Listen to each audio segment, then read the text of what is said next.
Good evening and welcome viewers to episode 1 of MAD, Melbourne After Dark. I am your host Mech4 and tonight I am showcasing a game near and dear to my heart, Wacky Wheels. Developed by Beaversoft and published by Apogee Software in 1994, Wacky Wheels is, well, as you can see from what is going on the screen at the moment, a very similar game to Mario Kart on the SNES. In many ways, this was my version of Mario Kart growing up, because I did not have an SNES and I did not have Mario Kart on the Nintendo 64 until quite a few years later after it came out. Originally, I had this game simply as a shareware version on floppy disks, which later, with floppy disks dropping out of style, these were 3.25 floppy disks, I didn't actually have the game for quite a while, until I was able to buy it on CD. I still have the box, I believe, up next to my computer. Anyway, let's have a look at it, shall we? So, seeing from the menu, you can see a few interesting things. It shows the various creatures which you can drive as up the top, and what are the hedgehogs? Here we see the 8 creatures which you're able to choose from. We have Tiggy, Vum Growl, a tiger, Bloombo, never forgets, an elephant, Ringo, Rapid Rascal, a raccoon, Razor, Killer Wheels, a shark, Uno, Cute and Fast, a panda bear, Sultan, One Hump or Two, a camel, Morris, Old Reliable, a moose, and Peggles, Turbo Squawk, a pelican. As usual, as I've always done, I am going to be going with Razor, because a racing shark is just cool. We're going to be going with Amateur Class, because I haven't played this in quite a while, and I don't really want to try against the harder difficulties in this. We're going to do 6-lap race, because I don't really want to do anything longer than that. Fast 12 HP engines. This is like choosing your CC in Mario Kart. It chooses the overall speed of your vehicle. And here we see the racetrack screen, where you get to choose from Bronze Wheels Race, Silver Wheels Race, and Gold Wheels Race. Each of the different races have a selection of 5 tracks to choose from. I don't know if they get particularly harder in the later levels. It looks like they might. Some of the later ones look more complicated, but the game isn't very difficult and is easy to pick up at any time, really. We're going to be starting with Bronze Wheels. The first track is relatively simple, and with only 3 laps, I believe, where it's going to be done in just over a minute, I think. As you can see in this game, rubber banding is well and alive, with all the creatures racing off into their various positions in the game. You see, I just picked up an item from the ground. This game has items like Mario Kart, but unlike Mario Kart, they are actually set, and you don't get them random from those multicolored cubes which are in Mario Kart. The one I've got is a 3-way fireball, which, if you'll see, I've just moved into first place, it fires 3 fireballs. The one I just passed there is a bomb, which acts like a banana when you drop it, like in Mario Kart. You also see there's these creatures. What are they? They're hedgehogs. And what do you do with hedgehogs? Why, you fire them, of course. You fire them at the other racers, and the racers get knocked out and spin. Let's see if I can... There we go.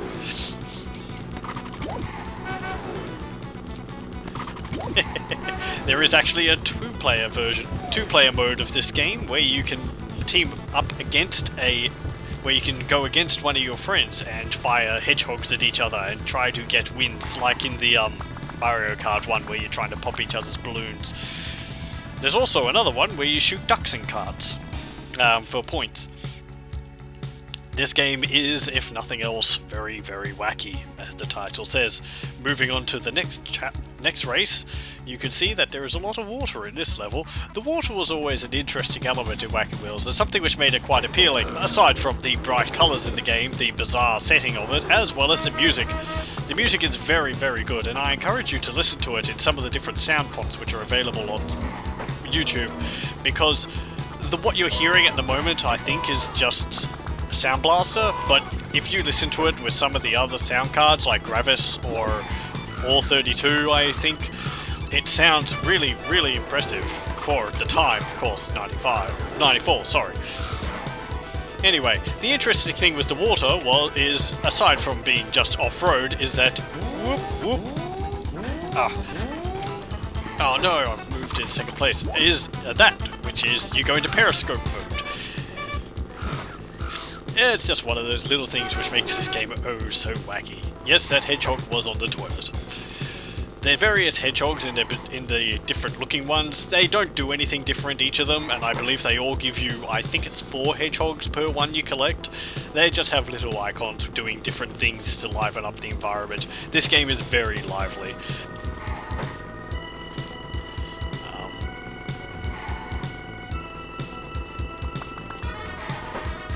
Another thing you may notice up the top is that you can actually see... I was going to say, before my shark smacked into the screen, that up the top you can see the position in the top left, and in the next position from the right is a cart with the number 2 next to it. Now, it previously said 3, but when I crashed into the reeds I ended up with 2, because it actually shows lives. This game is not so hard that lives really come into it, at least in my opinion, but the fact that you can crash like that and lose a life instantly, because there's no like protection from that, if you just have to run into something head on. Lives do mean something, but it's never really a major obstacle. They're just scattered around the map and you have to kind of avoid them returning. You're able to actually power slide in this game by pressing shift and the button which you wish to turn in. It always turns in a 90-degree angle, which is very confusing. Unlike in Mario Kart where you have to actually power slide and keep holding turn, in this it's just a sharp 90-degree turn, which can lead you to bumping into walls because you have to start turning and then you press the spacebar to power slide, so you'll probably start turning before after 90 degrees has passed and end up turning and ramming into a wall. Or like there, where sometimes it doesn't actually work. Or there, even. Oh jeez. There we go. Accelerate is Alt and Control is fire. You could also use the right control button to fire, but I'm using the left. I don't think there is any other buttons, at least not in single player. In multiplayer there is a few other buttons you can use. I will show you that later. And I've come first again. Excellent skill. That one took a little bit longer, and not because I crashed.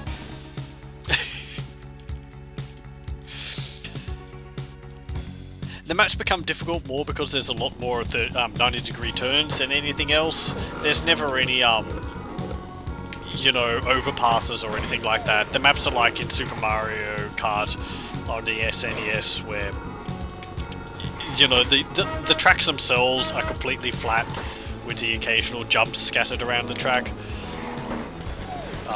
You have to hit the jumps straight on. There's a boost.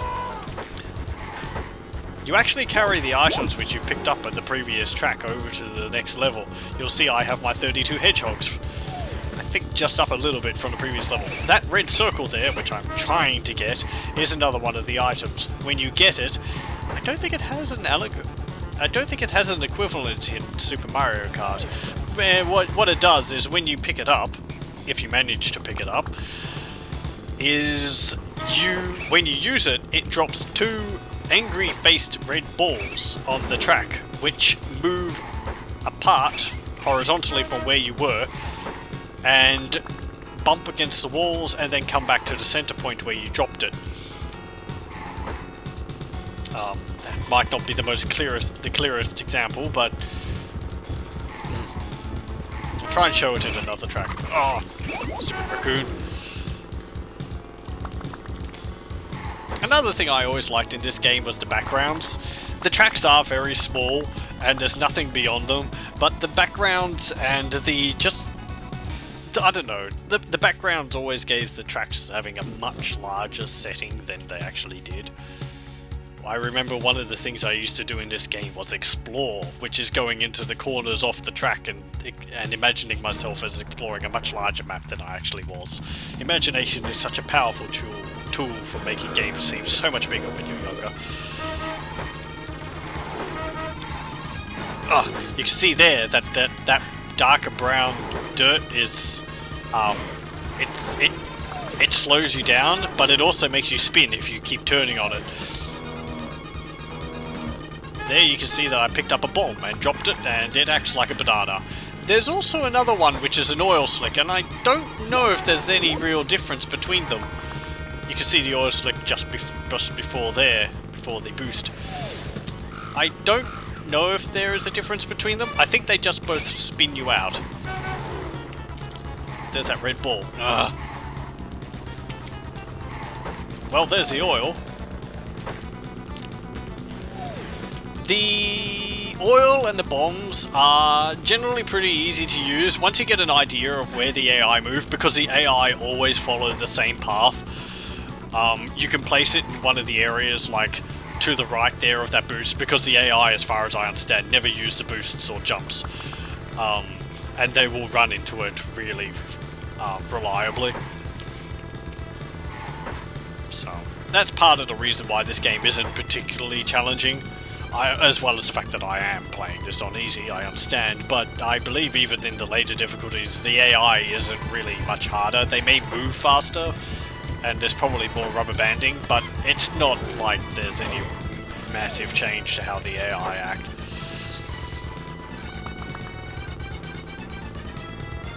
And we're first again. That one just took under 1 minute 40. Brilliant! Now comes the big one. Oh, Uno's coming last. I think, like in Mario Kart, the game kind of chooses from the beginning where the various animals are going to be going. So if you see Ringo there has got 18 points, I believe he would be coming second in all the previous levels, and he's not going to, suddenly come last in one of the regular levels. Like, once one of the AI is in last position, they're always going to be in last position.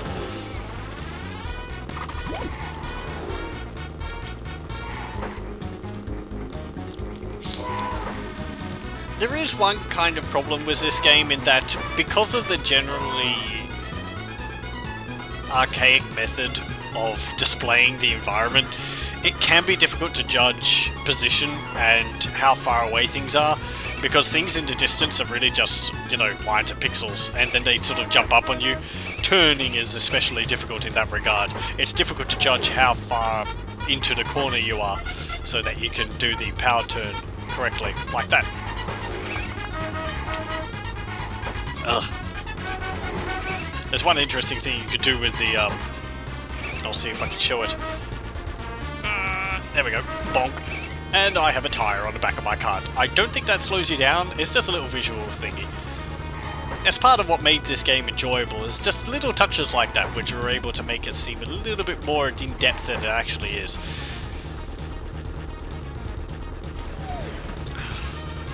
Red things, I might be able to show it off at some point in this map,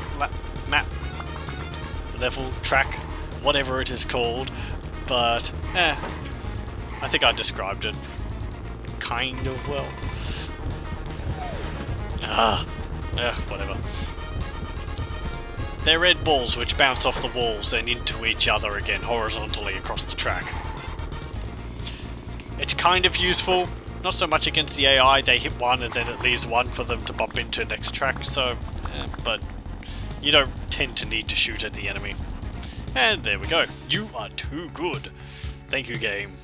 You're rubbing my ego just the right way.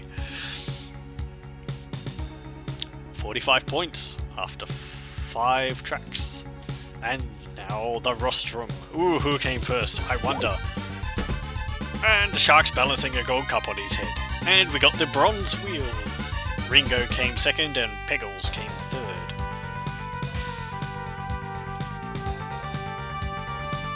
Enter name. 4. Oh, and you can see I did play through this previously. But anyway, that was Wacky Wheels. I think I'll show briefly the other game modes in this. They're really not that much different. Two-player race is split screen, something which I wish many more games now had. Split screen is really enjoyable when you have friends over. And the fact that games don't tend to have it now means that you don't really get to play games with your friends so much when they come over. Anyway, two-player shootout I will show though, because it's got some different tracks. Let's go with Blombo. Sounds like Dumbo. Maybe they could have chosen Dumbo because of Disney or something like that. And if I can find the keys, there we go. Let's go with Peggles. Squawk. Play for 5 hits. Let's have a look at the regular tracks. You can see here that the tracks in this shootout zone are much more arena-like. They tend to involve, you know, horizontally and vertically mirrored maps, with some variety amongst them. And you have to go through that again if you want to see the other tracks. Because I had the CD version of this, it came with a bunch of extra tracks.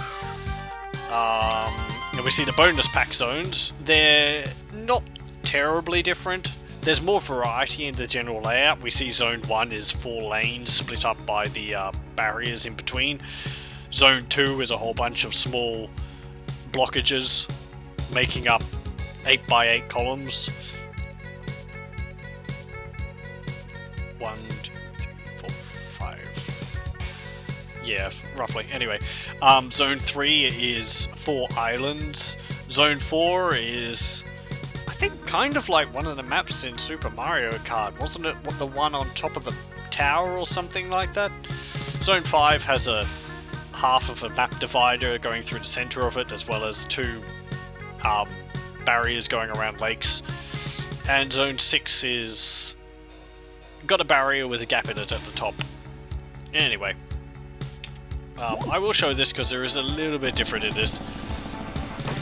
Oh, there's no 1, 3, 2, 1, go. This it's straight off from the beginning. Right, I'll be able to show these red balls. Okay, you see the angry face down the bottom? Well, it's best not to fire it when you're standing still, but you press it, and you can see what I mean. They bounce off each other in the walls. When you hit one, the other one keeps going. So in that way, they're quite good for making blockages, but they're not particularly difficult to dodge. I'll see if there's anything else, because there is one thing which is unique to multiplayer. I don't know whether this track's actually got it in it, though. Can I see it anywhere? No? Ah, well. I'll be able to show it by the information. Instructions. Here we go. Single player race. Select bronze, silver, or gold.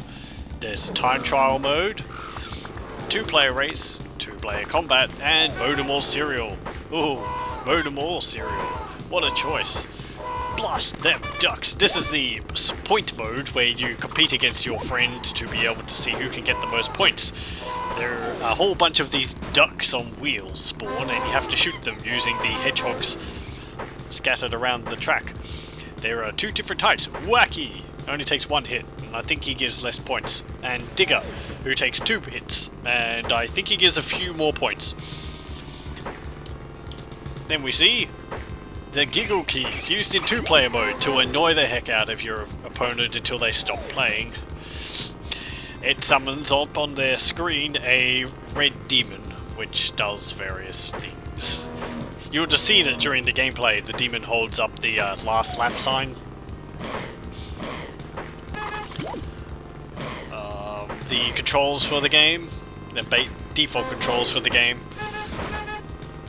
Here are the different items in the game. You can see the different variations of hedgehogs up the top, and the other items which you can pick up.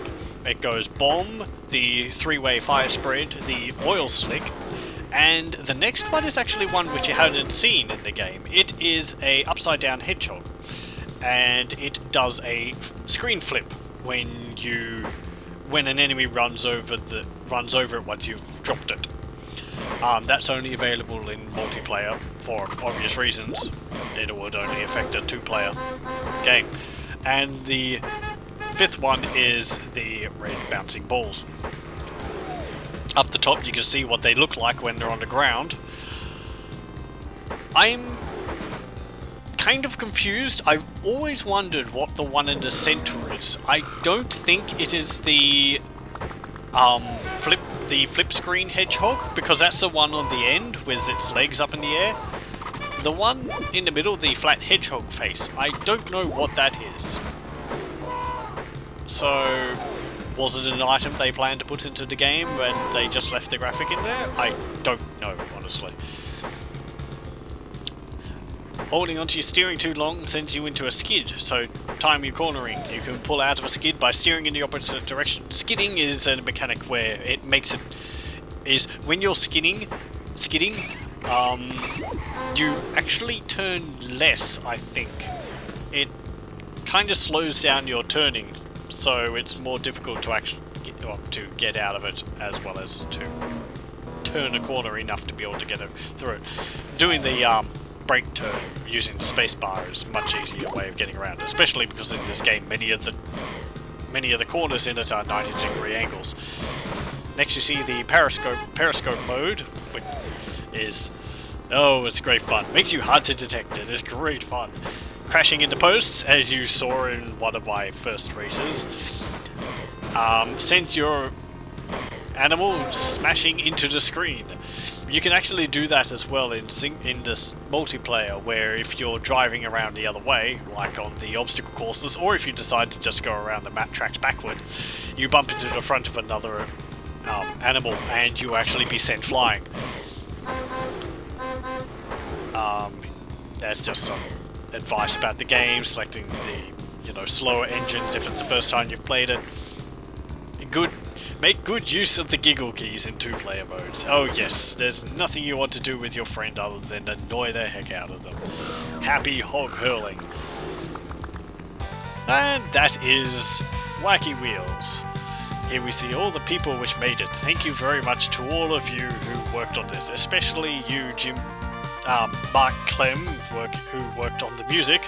The music in this I still really like.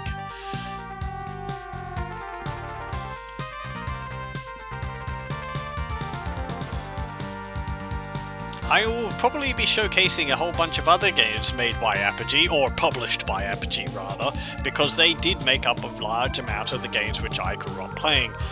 That last name in the tech support crew, Mr. D. Fish. D. Fish. I wonder whether that is... Dopefish? We'll see what Dopefish is at a later point. Anyway.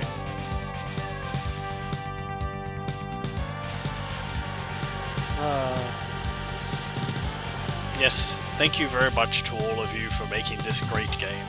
And that was Wacky Wheels. Thank you very much for watching, and I will see you next time. Goodbye.